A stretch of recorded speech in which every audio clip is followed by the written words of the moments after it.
This is the plaintiff, Jasmine Gordon. She says she hired the defendant, a so-called contractor, to remodel her bathroom. And boy, was that a mistake. The guy obviously doesn't know what he's doing. She has a huge mess on her hands and is suing him for the $2,000 she's now owed to fix all the problems.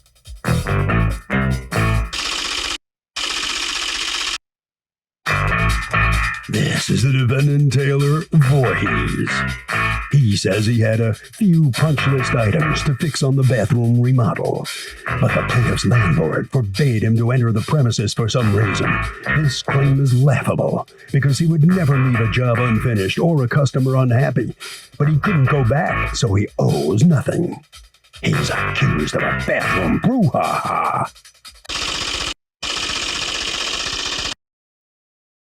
All parties, please use your right hands. Welcome back to the People's Court. Next case on the docket. The plaintiff hired the defendant, a contractor, to remodel her bathroom. Says the guy was a hack, did nothing right, and now the bathroom's a mess. But the defendant says he was willing to come and finish the job for the plaintiff, but the landlord banned him from entering the building. It's the case of flush with anger. Thank you, Douglas. Okay, Ms. Gordon, tell me what happened. Okay, so I made a post on a Sparta communications page that we have on Facebook looking for a contractor to remodel my bathroom. And I believe he was like the first or second person that commented saying that he was able to do the job. And then I was just trying to get somebody, whoever was the fastest, who could actually just come look at it. Okay, so he comes to look at it and he quotes you how much? He quoted me $900. All right, and for $900 he was supposed to do what? It was a shower and the vanity. But when he did the shower and the vanity, he knocked off some of the drywall. Okay. And then he didn't replace the drywall. Okay. And then when he put the shower in, it was like he left gaps in between the walls. I don't know if you've seen it. I'm sure you've seen the pictures. Yeah, let's look at the pictures. In the pictures, what is this? Like there's no lining or anything on the side. That's exactly how it was left. Why'd you pay him? Okay, that's what everybody keeps telling me. So the reason I paid is because I had so much going on, and I know that's not an excuse, but I had a new baby. I just found out I had certain things going on. I just was like, maybe I'm expecting too much. You know what I mean? And I didn't even really pay attention to what was done when he was done. I just was happy that he was out of here because it took way longer than what I was expecting. Was your landlord going to pay for this? No, I was getting knocked off of my rent. Right. So the landlord was going to ultimately absorb it, because I'm wondering why the landlord would let you pick the contractor instead of sending his own contractor there. And I mean, it's just so lazy. What's going on, Mr. Voorhees? Why would you leave it the way I'm seeing in these pictures? I mean, drywall wasn't part of it. I've been doing this a really long time. Not just. Have you left all of them looking like this? No, I have not. Okay. Are you licensed in any way? No. Okay. When you say you've been doing this a long time, what is your day job? I run my own company. What kind of company? Home repair. Okay. So you're a handyman by trade? Yeah. Okay. So if you've been doing this a long time, can you tell me how many people have accepted this? I'm not saying that it's not, because I take full responsibility for it. Yes. Right, but why would you say I'm done when it looks like this? I mean, this is her first remodel. She doesn't know, but you and I both know that it shouldn't be left this way, right? Yeah, correct. So if it shouldn't be left this way, and she wants you to return some money, why wouldn't you? What were you doing? Trying to get away with it? Like she doesn't know better or something? So why would you not then return some of the money if you didn't finish the job? Because I'm trying to understand how drywall would not be part of it. This is drywall that you removed in order to install the vanity, which was part of it. Drywall's nothing. That's why I'm kind of surprised. Right, yeah, no, it's like nothing. It's a sheet of drywall is nothing, and doing the job should be nothing. But you literally left her like this. And then guess what? You didn't get away with it because the landlord came in and said, what the hell is this? The landlord went nuts.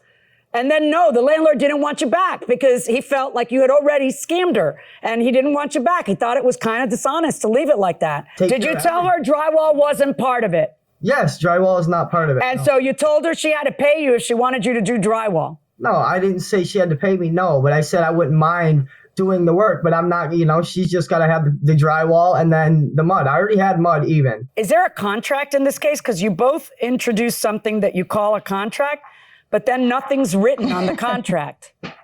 It's signed, but then there's no details about what the work is. So I'm really asking this of Mr. Voorhees because it's his contract. Where is the handwriting that you fill in to the contract that says what the scope of the work is?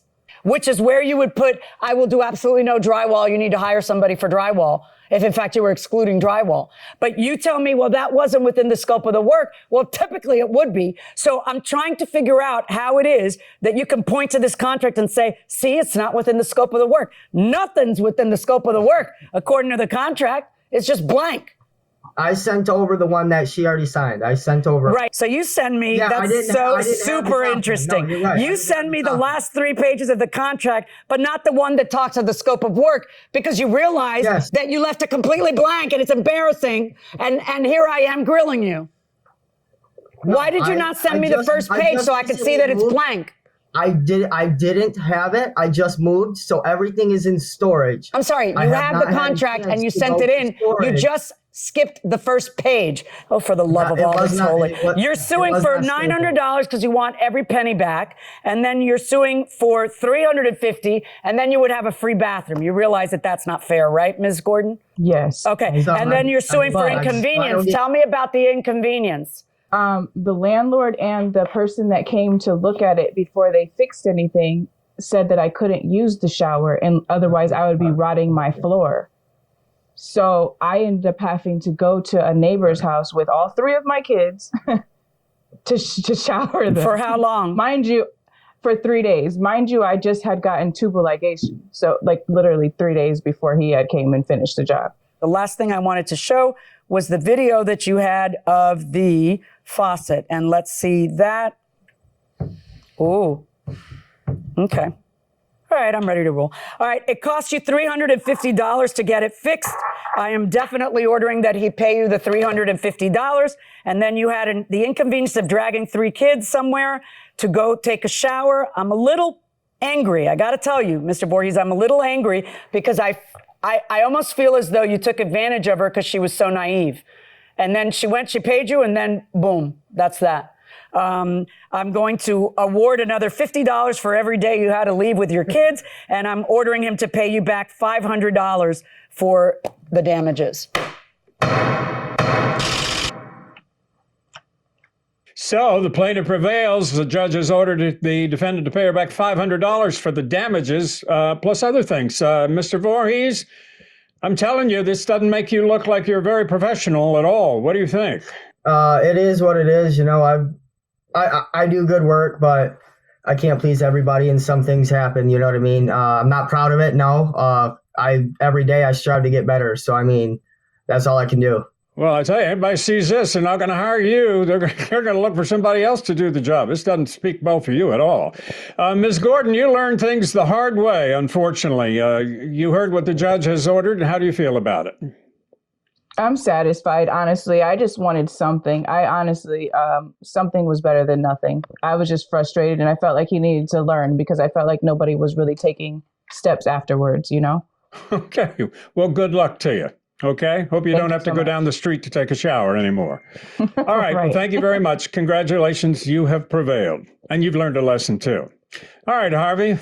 Doug, again, another case where video or photos make all the difference in the world. That in this case, the video showed the shower wasn't done correctly. That's why the plaintiff got money to repair that. But video and photos are king when it comes to proving something visual. I have learned so much about the law and life in general. I often wonder what happens after the verdict, especially with families. Sometimes you ask them to drop you a line. Do you ever get updates?